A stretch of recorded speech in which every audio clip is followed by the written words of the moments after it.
Welcome, friends, to my teardown of the FU02 mini PC. This is the all fanless, all silent. See, there's not a single fan. The FU03 does have a fan, but there is a way to turn it off just by unplugging it. Originally, mine's the FU03, the fan wasn't working, so I called it in the description fanless. It does work in a fanless mode, but when you do connect the fan really does help it stretch its legs, because the 8845 HS is a very powerful CPU. This one has the 7730U. The 7730U is a 7 nanometer process CPU. What am I specifically doing? I don't feel like just breaking it down for that. I've been using this computer probably for over a year. It's been stable very well, and it's been working very well for me. I've had people in the comments saying they wouldn't buy Topton, and one of the things that, like, my reply to them all the time is, okay, so if you have a company better than Topton that makes fanless PCs, please show me. I would love to buy their computers. This computer I bought myself, and just like yourself, I'm spending my own money to enjoy good quality electronics. So to say that this computer works pretty well, I would be very, very honest in saying that. Another thing I found out about this PC is that the power break is 19 volts. So before I was changing a 12 to a 19 volt transformer. The way I have my computers operating is I have them operating directly from a DC battery. What do you know? I found that if you plug directly a 12 volt battery, which actually is a 13 volt battery when you're using it, but long story short, it works directly off a 12 volt battery. What does this mean for you? Well, technically, you could have a completely fanless PC with, oh, see, this button fell out. See, that's how it works. I have a piece of tape here because, you know, this was in my bedroom before. I didn't want to see the blue light all night. So I just cover everything up blue light, either with liquid painter's tape, liquid electrical tape, or tape like that, the Tessa tape. Tessa is a car kind of tape. So it looks like the screws are all the same for the sides and the bottom, so you can't mess this up. Very good job on the design idea, Topton. You're not, you know, pulling off anything. So this computer was made serviceable. So I have multiple Topton PCs. I have the FU02 with the 7730U AMD Ryzen processor, 8 cores, 16 threads, and the 8845 HS FU03. And I have the Topton Intel-based version with the i7, I think 1365U. For crypto mining, specifically Monero, which you can only do via processor, because it has a random X algorithm, it doesn't allow people to mine with ASICs. You need a CPU specifically. So it looks like it's all the same screws. So this one gets around 4,000 hashes before repasting it. Maybe I'll get a better thing. So the way that I see it is this PTM7950 is industry leading phase change thermal pad. So what it does is that it actually replaces thermal paste, and it gets better over time. So it turns into a more liquidy form, allowing the heat to transfer easier when it gets heated past, let's say, 60 Celsius. And it could be used for a lifetime of the device. So having that, I just figure if I'm opening this up and I'm going to be having this for a long time, I would want the heat transfer, because especially it's a fanless PC, to be the most efficient possible. The benefit of having also a fanless system is you don't have any dust to get accumulated in the fans. And for me, I enjoy my silence. I think Apple did a good job with having their PCs either silent or almost silent more like 95% of the time. My other mini PCs, 8 cores, 16 threads. See this back part? I'm gonna probably take this part off, the Wi-Fi antennas. And now we have the inside of this PC. So it looks like we have 1, 2, 3, 4, 5. So see over here, the inside has a SATA connection. So it's actually pretty decent. I like the idea that they have a SATA. I wish the FU03 did have at least one SATA, because you could buy a SATA drive, a 4 terabyte for about $200. I've seen it as low as $170. So that would be very effective, because the FU03 has space enough for a SATA drive. I wish they would have actually kept this on, and it wouldn't take up that much bandwidth, and would provide a drive that could do up to 500 megabytes a second. And you see over here, I feel like an opportunity is missed, is that if they would have had a second port over here, 2280 on the FU02. Look, the FU04 is probably going to be better. This looks like this is a quality control sticker. And oh, and you see that's a huge copper heatsink block over here. So originally I was going to use some of this thermal pad replacement paste. However, there's no room for that anyway here, because there's nothing else touching the top part of here. So the design on this one is a little bit different from the FU03. I have the breakdown of that too. So let's just get these big screws off, and let's see the bottom of this processor. Okay, so these screws, it looks like it's the same size screw. It looks like they use the same size screws, but this one is just painted black. At least it looks like that to me. So let's get these screws off. Let's get this one unscrewed. So that's kind of interesting. So I recorded the temps that it's running at when it's running at about 70% load. It's running at about 3.5 gigahertz and has a 75 degrees Celsius point. So it looks like from the factory, this has been designed to not run higher than 75. The FU03 has been set from the factory to run at about 85 Celsius. So about 15 Celsius below the, at least the AMD advertised 100 degrees Celsius operating stuff. What does it mean to you? Well, if you don't have any fans, and this runs just completely passively, you don't have the chance of the fans gunking up. If you watch a lot of these YouTube videos of these guys, they got their PC, they have the best cooling, triple 366 millimeter radiator triple cooling, and now their computer is crashing. Well, when Linus wound up taking it apart, he found that inside the actual PC, there's so much dust and cat hair and all the stuff getting gunked up that it kept the cooling performance from actually working into the future. So if you guys have a lot of fans on your PCs, you do have to change around the stuff. So this just takes off like that. And that's the Ryzen CPU. That's a cool CPU block. Let's see. Height-wise, it is 3/4 of an inch about. That CPU block is.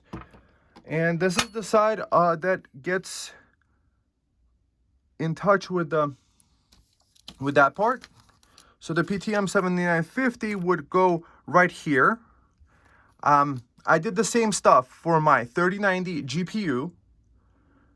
There I needed to use some of the K5 Pro. Instead of thermal pads, I used this stuff. So I'm just going to cut out a piece to just cover up the entire thing. My opinion is that most of these guys, they don't put anything around the sides on this metal piece. However, I like to actually cover up the entire thing and see if that actually helps with the performance. So this computer, unlike the FU03, I think it has 1 gigabit Ethernet. So if I had a choice between the two, I would choose the FU03 because of its higher level graphics card. The 780M graphics are pretty much no slouch. Even if you don't do gaming, it's nice for 4K video playback and stuff like that. And on this one with a 4K monitor, I don't think I was experiencing such positive for more performance. If you have a 1440p or a 1080p, you're probably fine with this one. However, this piece, I was looking at 35 watts it took to mine about 4,000 hashes at 4,000 hashes on the XM rig. So what I'm hoping with this repaste is I'm going to prevent this paste from drying out. That's one of the things that makes computers fail or makes them overheat, is that this thermal paste, this goop over here, gets dried out. And then it doesn't transfer the heat very well to the cooler, and the fans are ramping up full speed. And here we don't have any fans. So there's actually thermal goop on this side and that side. So hopefully I can fit a piece on this side and fit enough on this guy. So hopefully this piece will last me, because I don't have any more of this stuff. I already upgraded the FU03. Now the FU02 is getting upgraded. So there's thermal paste over here on this end too, to connect to the big aluminum block. That's a heavy duty aluminum block. So let's see how much of a thick boy aluminum block this is. What I do like about this unit, so we're talking about 3/4 of an inch thickness on the aluminum block. That's pretty nice. So overall, this is a very nicely designed board. Oh, and there's even a clear CMOS button. I like that. That is cool. I actually never noticed that. That's what the FU03 doesn't have, or maybe I just didn't notice it. But having a clear CMOS button is very nice, which I just pressed. So I'm going to have a nice clear CMOS. And what's cool also about this is that in the BIOS, you could set it up to restart on power failure. Why is this important? Well, think about MONERO crypto mining on solar power. So overnight, the battery might discharge to 0. And in the morning, when the sun comes up, hopefully, you have the power coming back into the batteries and giving enough power to restart the PC. So you could have it always power back on restart. So that could make it good for, let's say, a network operation. So your server restarts. So let's say if you're using this as a Nextcloud server, which you can access over the internet, or if you're storing other data, like this is really great for home lab. And probably, I haven't checked the idle where you're not running anything, what it's powering at, but probably it's modern enough. So I'm guessing probably 12 watts. Because that's what I have with the 7950 HS. This is definitely 7 nanometer as opposed to 4 nanometer. So don't count me on that. I just know that on my watt meter coming directly from a 12-volt battery, this has been taking 35 watts, 71% load, and I was getting 140 Fahrenheit, which is about 65 Celsius on the top of the heatsink. So it is scalding hot. I mean, you're not going to hold this next to your hands. You're not going to put your hand on it and sleep with it there. But you would have it like that. So long story short, there's a setting in the BIOS where you could automatically start on power restore. So let's say you have server software, TrueNAS Scale, or even Windows. You could set up Windows with Windows Auto Logon, sysinternals Auto Login, and you could have it log into your Windows install. And if you do startup, you could have it automatically start XM rig and start mining right away. So the way that I see it is that you could mine until the sun goes down and have like your battery, even if it runs out, as soon as it gets power restored, it's going to restart and keep your mining operation going. So you could set it and forget it. Put this in the shed, have some Starlink connected to it. I'm just dreaming big. And then you don't have all these fans, and you could probably put it in a booth where lithium batteries, because they can't tolerate cold, if you have a bunch of these computers heating up that room, you could probably keep the batteries warm. So what is this board lacking? Well, it's lacking USB-C Type-C ports. The USB 2.0 ports, we didn't need them. I mean, it probably costs you just as much time and money to put USB 2.0 ports, but probably Topton for compatibility for like USB keyboards, they don't need that much power, but I would have preferred more USB 10 gigabits. This is either 5 gigabits a second or 10 gigabits. You could tell with the blue color, that's at least 5 to 10 gigabits a second, and this is 480 megabits a second. So this port is 10 times slower. And if it had 2.5 gigabit, that's why you go to the FU03. It has 2 DisplayPort, 2 HDMI, and 2 2.5 gigabit ports. It's definitely an upgrade all around. So let's get this processor cleaned up. Let's apply some of this stuff. Let's get this block off and apply the rest of this. Hopefully we could fit the entire thing. So I might not apply anything to the around here, or I might. I'll see what I could do regarding making it last. Maybe I'll use a little bit of thermal paste in conjunction with it. Maybe it will fit. We shall see. So this is what everybody else doesn't do, is actually cover up the entire thing, including the metal part in the middle. I can't show you the CPU because I already covered it up. And there's a plastic side that you peel from both sides.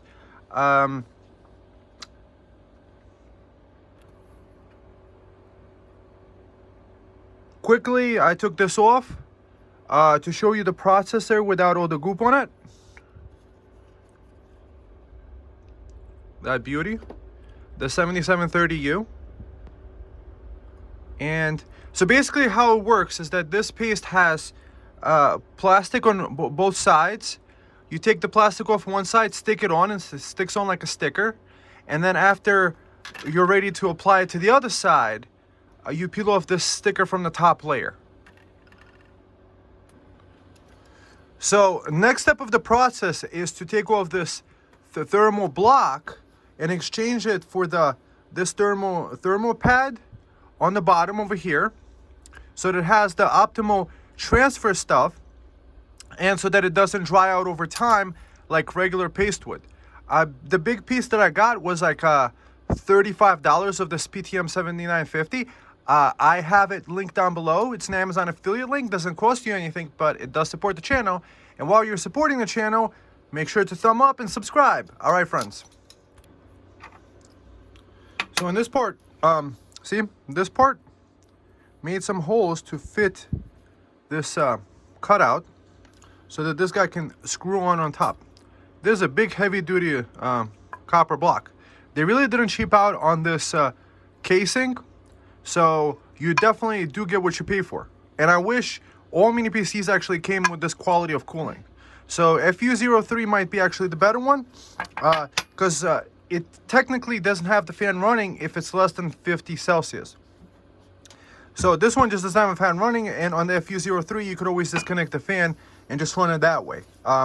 Check out the video where I broke it down too. So now I'm gonna screw this back on, and then I'm gonna attach it. Guys, if you're doing this at home, make sure you peel the plastic off both sides of this thing, so you don't leave the plastic in there, because that's not part of the thermal pad. It's not gonna change phase, it's just gonna probably cook. All right, friends.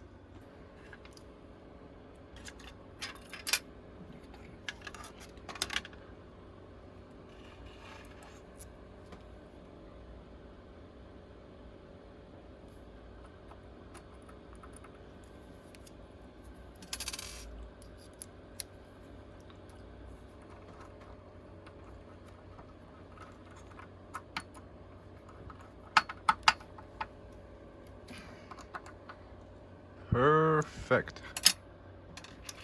Now, what we're gonna do is we're gonna take this guy and put him on the correct orientation to this guy. So, which side is which?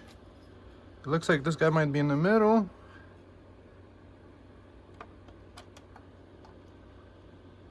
This looks correct.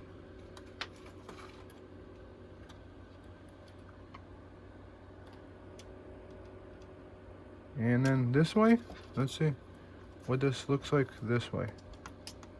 This way, it doesn't fit. This way it doesn't fit. So this is the correct way.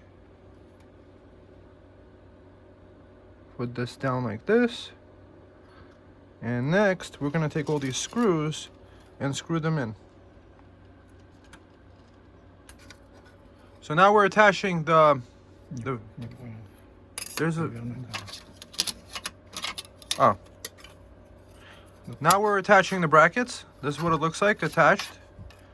And it looks like it has nice contact with the cooler, with the aluminum block. And hopefully it upgrades the performance. So it looks like I found an underclocking VDTP voltage thing.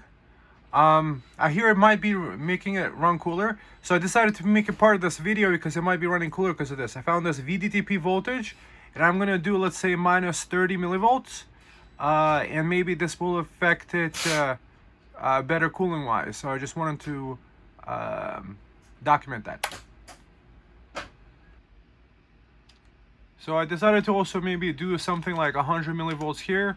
I'm not exactly knowing what I'm doing, but hey, might as well. There is always a reset CMOS button, so if something doesn't work. So I just lowered that. So under AMD CBS, so it's an advanced AMD CBS, FCH common options, and AC power loss options. It looks like a select AC control method, always on. So that might have been automatically set. So the idea is if I unplug the power cord and plug it right in, it should boot right to it. We're gonna check it out. So what we did right now, we did some VDD undervolting, and we set that to automatically start up. So we're going to check right now if it automatically starts the computer if we plug the power cord in. Save the configuration. Now I'm going to unplug the power cord and see if that works. So I do have this power meter here. We know that it's on, it's 23 watts. We disconnect it, you see it's 0 watts. Now let's see if this power connecting back in, see, it looks like it does automatically start the computer as soon as the power goes on.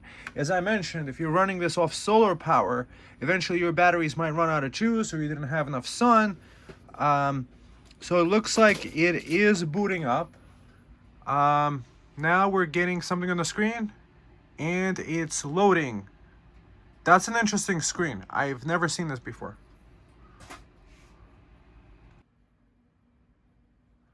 So I have it automatically to start up, to start the XM rig right on startup. So it's booting up right now, and now XM rig is going to show up.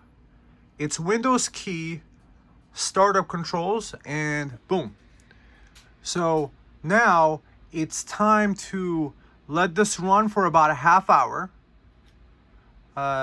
and come back and see what it's like when it's heated up. So we're gonna see probably about 4,500 hashes right now, running at 40 watts, just about.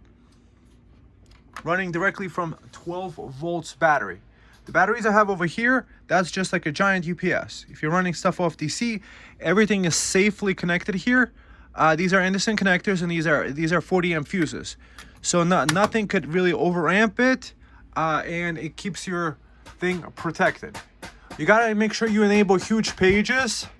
I do have a video that I linked to below, but perhaps maybe I'll make a quick tutorial video for people to maybe try this out in their computer. So yeah, so it's getting this algos, and it should do probably 4,500 hashes, 4776.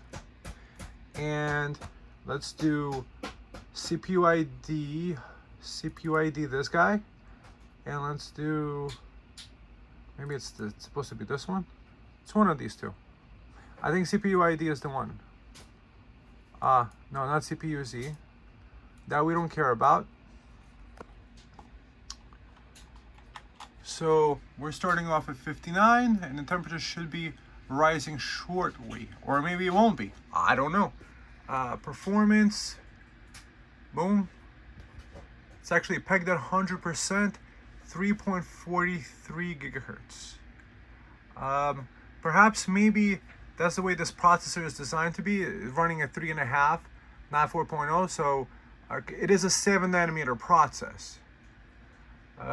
So 59, now 60. So it's 305. So 335, I'm gonna check it out and see what it's like, and then we can get to the conclusions regarding this video. See, now it already dropped down to 87%, which is fine. So we're gonna monitor these temps, and let's see. In the Samsung temperature, we'll see the Samsung previous ones. 61 Celsius looks fine. So this is what we're worried about, the 59.6 of the CPU, AMD Ryzen 7. Okay. So we are running at 87% load. I think previously we were running at only 70%. Perhaps when it gets heated up, it's gonna drop down the percentage used. I don't know.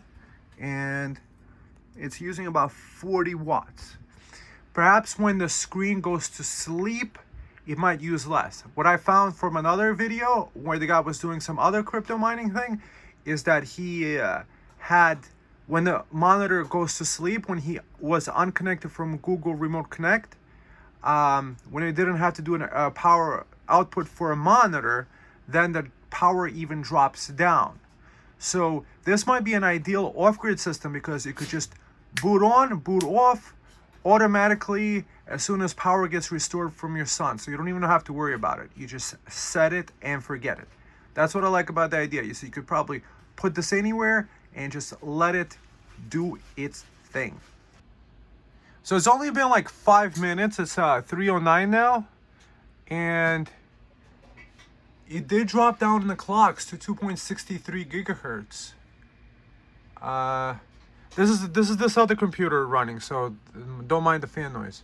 That's not that computer doing it. It's actually staying incredibly cool, 55.4 Celsius.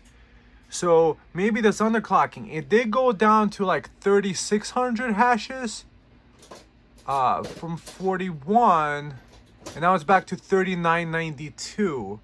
However, the wattage did go down to about 31 watts.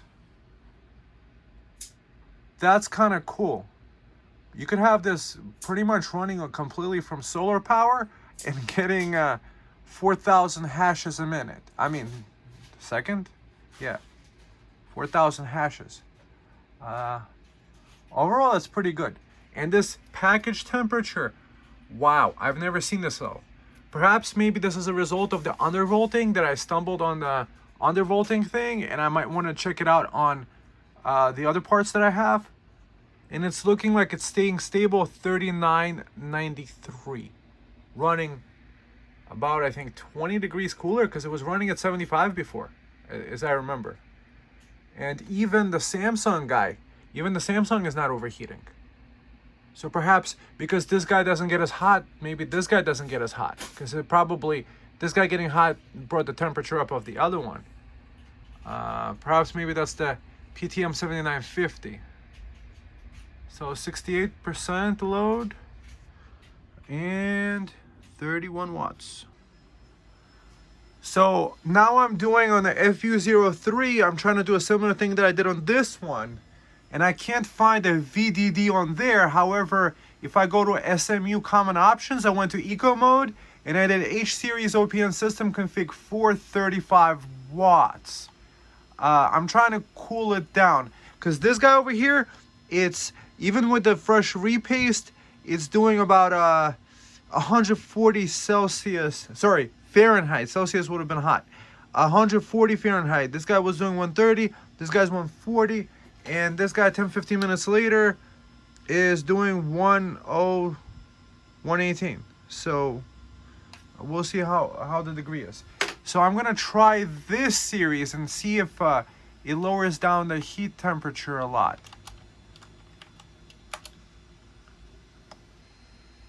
So this is the same for FU03. I did AC power loss options to always on, so that even if there's power loss, if it's solar powered, that it would just turn right back on and continue doing its work. We shall see if maybe the wattage goes down. I didn't record the wattage as I did on the FU02. However, I decided to also share this part because they're very similar, and you might be interested in doing that too. If you're doing your PC, you might want to have it run fanless at the same time, run completely much cooler, as it probably could. So the goal for us is that it does the same hash rate or maybe slightly less at a lower temperature, because we don't need it to run at full tilt. Maybe 35 watts is more than enough in eco mode. We shall see if that works.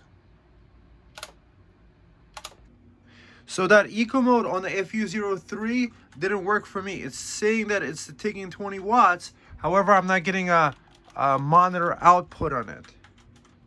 This guy is running like a champ. The FU02, it's running at 22 watts even with the monitor off, and probably doing the 4,000 hashes as it was doing before.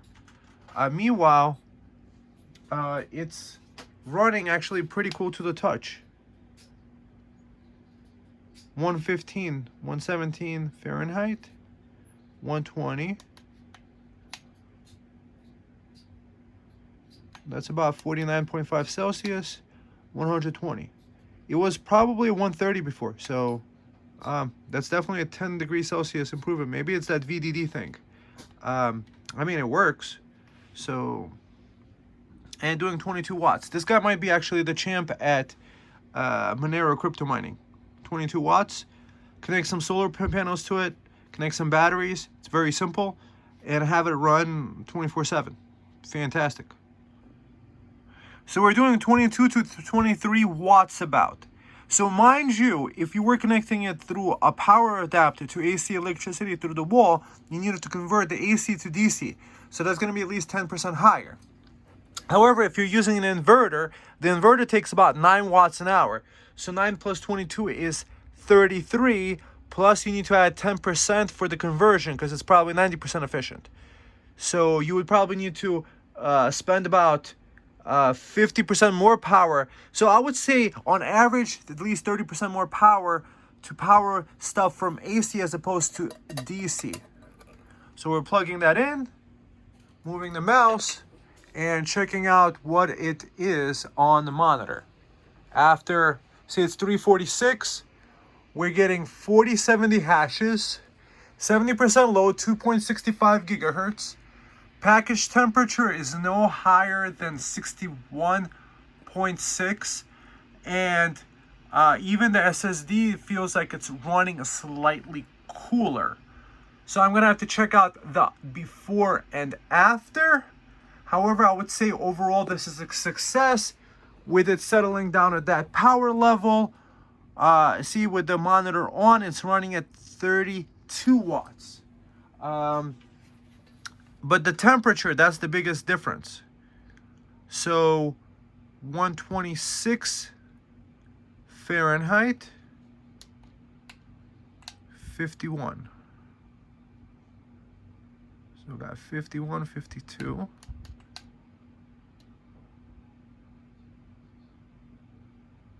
So definitely much cooler. So next we're gonna see the before and after, because I did take video footage. So I'm gonna put it into a before and after in a PowerPoint to see the before and after numbers side by side to really get the magnitude and the scope of this upgrade. What kind of Celsius? I think overall we are running probably, instead of 75 Celsius, probably 15 degrees lower. It might be also because of that VDD offset. And I did not lose any at least I don't think I lost any of this mining frequency. So we're gonna see. So we're gonna see these number, and that number together. So yeah, I would say overall this is a success. Now let's see the before and after. Okay, friends, so this is what you've been waiting for all video long. We're looking at the temperatures side by side, before and after. Mind you, these numbers are slightly helped by finding the VDD offset feature. I kind of did it internally. However, later I'm looking at, it says CPU VDD. So lowering this voltage a little bit, the speed drop is actually barely noticeable because this is a rounding error. 272 gigahertz on the left side and 265 gigahertz on the right side. I don't believe I recorded the values of the computer. I don't think it took less power, but I can't tell you 100%. But I just put this from the end video, this information. So we went from about 3,900 or let's say 4,000 hatches to 4,070 hashes a second. We went from a temperature of 75 Celsius to 61. GFX went down from 67 to 57.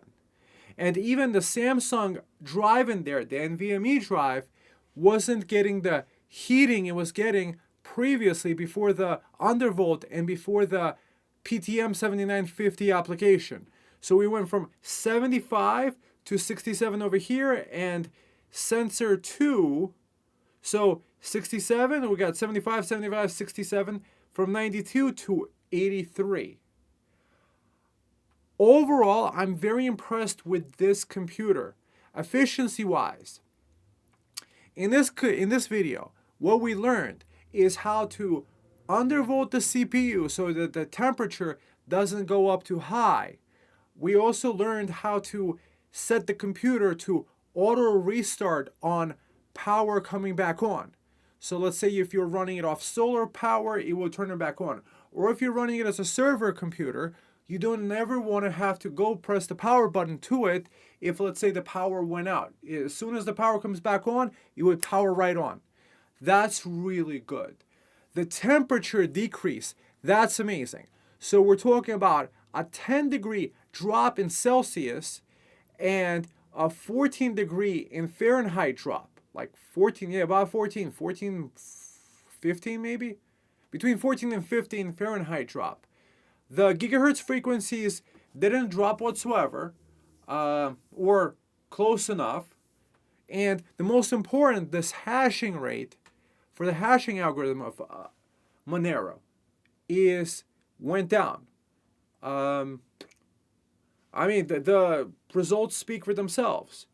We got the voltages having come down. I think that voltage offset, the slight voltage offset, we found a way to undervolt it inside the BIOS and get the optimal speed for this computer.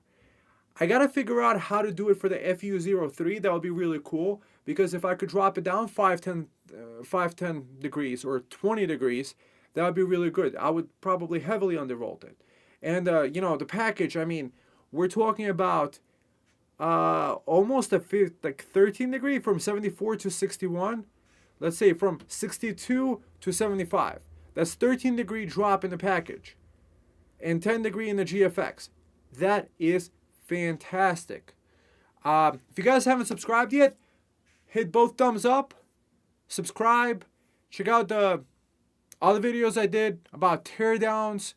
I really appreciate it. I appreciate you guys, and I hope you guys had as much fun as I did making this video. I'll see you in the next one, and have a great day. Bye.